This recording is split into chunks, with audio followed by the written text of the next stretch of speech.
I might read a section to you from your website where you say, we connect investors of all sizes with ambitious global companies that are already operating and making money. Bypass the brokers and invest directly in companies you believe in. Fusang makes it easy to trade tokens, fiat, cryptocurrencies, anywhere, anytime. And this is a crucial bit. Now we've leveled the playing field. It's game on for everyone. Now, tokenization is presumably your primary tool for making that happen for those retail investors. Yes, I think it's one layer, right? Again, I worry that too many people in the digital asset industry get caught up with technology. And perhaps we can talk about it a bit later, but when I hear people talk about things like NFTs, that really worries me, because an NFT is a type of technology. You've got fungible tokens, you have non-fungible tokens, makes total sense.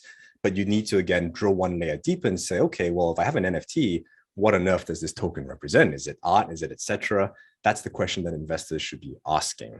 Again, with Fusang, yes, tokenization and the ability to encapsulate assets on the blockchain helps a lot. We could never have dreamed of building the kind of infrastructure that we have today without blockchain technology to ride on top of, but it's also being able to draw together a lot of different platforms all at the same time.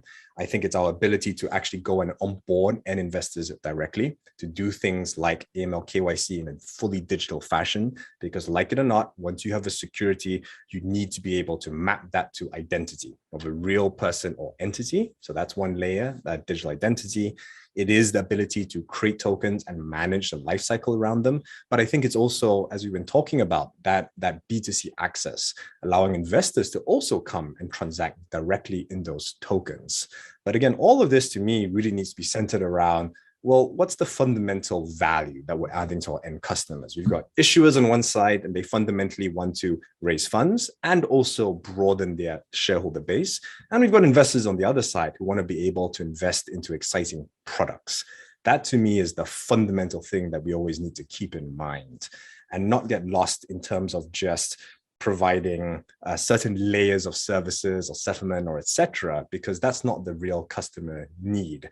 And I think that if you approach that lens and say, well, capital markets were fundamentally, the idea behind them was not so that we could trade and speculate in stocks. The idea was so that we can take capital from investors and allocate them into projects, ideas, companies that need that capital to grow.